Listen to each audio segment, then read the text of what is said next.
Assalamualaikum warahmatullahi wabarakatuh. My name is Putri Sangga, and with my partner Sila Apriliani, we are from Group 5, and today we will talk about Britain's international relation. And first, we will start it with foreign and defense policy topic. Britain's international position today is that of a medium-sized country, which ranks economically behind Germany, the USA, and Japan. Yet some of its leaders still believe that it can have international influence and a global role. Britain's foreign and defense policy still reflects its traditional position as a major trading nation, the world's first largest economy and a global finance center. Britain has substantial overseas investment, being the world's second biggest foreign investor in 1998, and imported 9% of its food in 1990 and 3% of its basic manufacturing requirements. Britain is therefore dependent upon maintaining global commercial connection, although it is increasingly committed to Europe, where EU countries are Britain's biggest export and import markets. Britain's foreign policy and membership of international organizations is based on the principle that overseas objectives can be best attained by persuasion and cooperation with the other nation on a regional or global basis.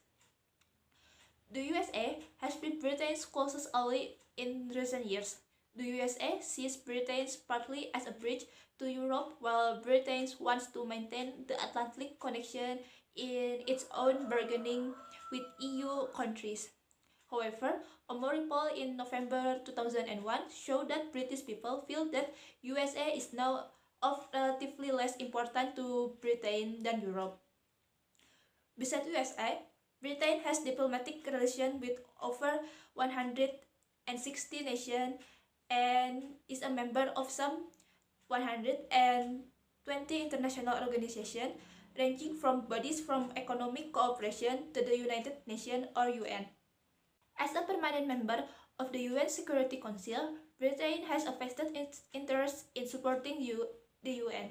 Britain sees a strong UN as a necessary framework for achieving many of its own foreign policy objectives, such as the peaceful resolution of conflict, arms control, disarmament, peacekeeping operations, and the protection of human rights.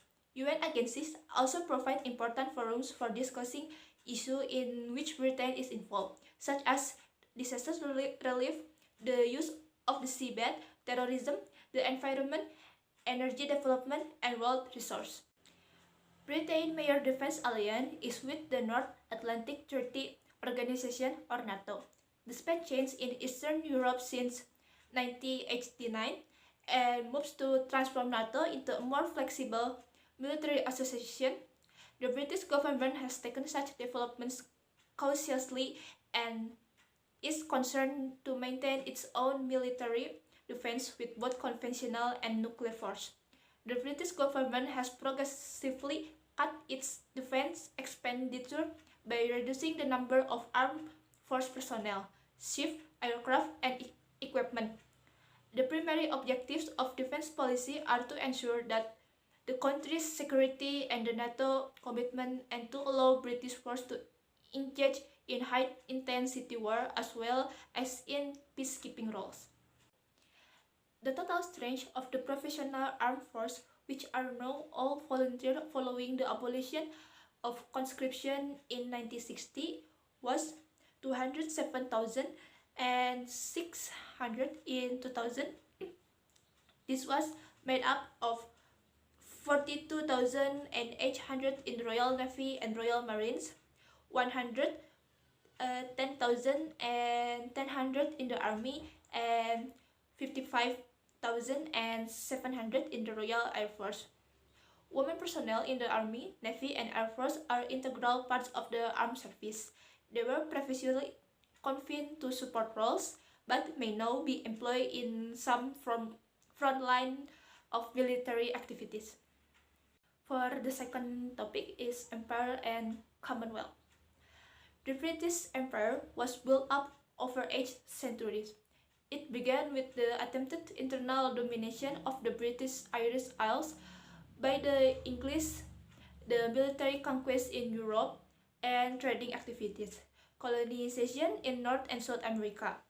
Parts of Africa, Asia, and the West Indies were also exploited commercially, and over time, and many became colonies.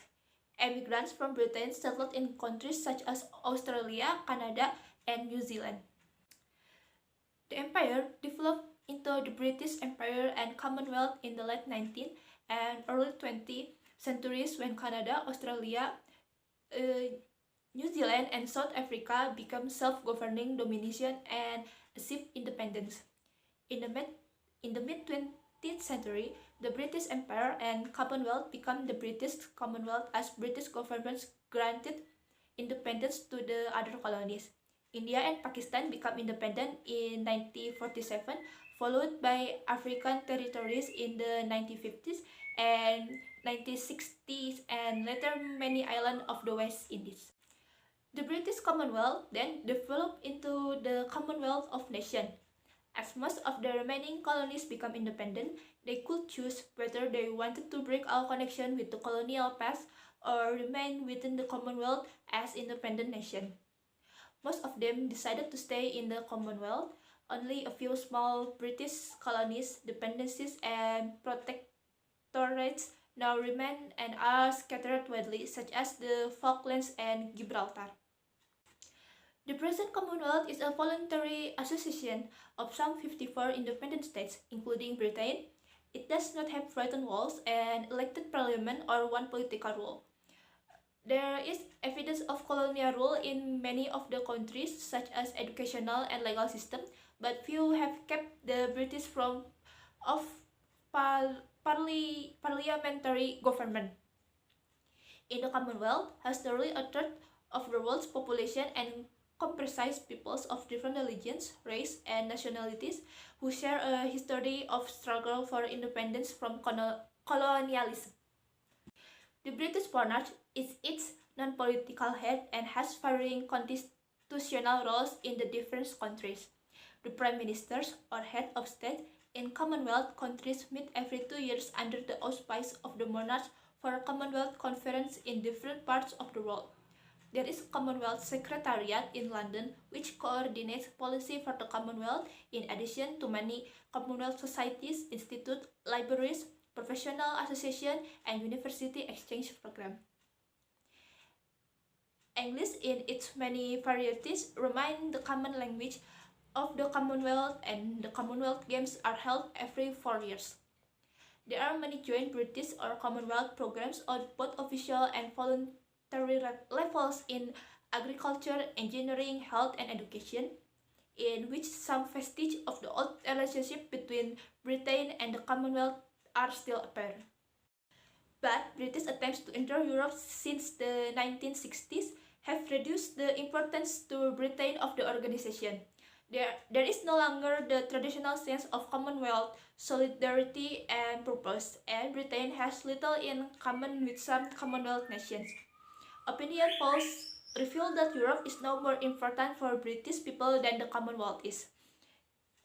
EU and TRI has seen ascending the relationship between Britain and the Commonwealth, but economic cooperation and trading between the two has continued, and Britain contributes a considerable amount of its overseas aid to developing countries in the Commonwealth.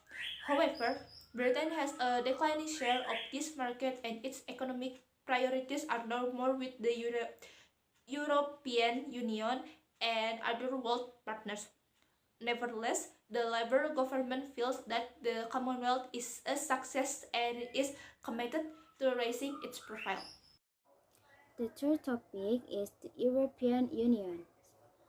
Britain's evolving stance toward Europe, starting with its initial reluctance to join the European Economic Community (EEC) in the 1950s, preferring instead ties with the Commonwealth and the US. Despite resistance, Britain joined an EEC in 1973 under Prime Minister Edward Heath. A 1975 referendum confirmed public support from remaining in the EEC. The text discusses how the EU has influenced British trade, governance, and regional development, particularly through economic integration and treaties such as the Maastricht Treaty of 1992, which transformed the EEC into the European Union. The lead to debates on issues like the euro and Britannia's sovereignty. The fourth topic is Irish Republic and Northern Ireland. The relationship between Britain and Ireland, particularly Northern Ireland, is addressed in this section, focusing on historical tension and effort to achieve peace. The Irish Republic gained independence in the early 22nd century, but Northern Ireland remained part of the United Kingdom, leading to long-standing conflicts.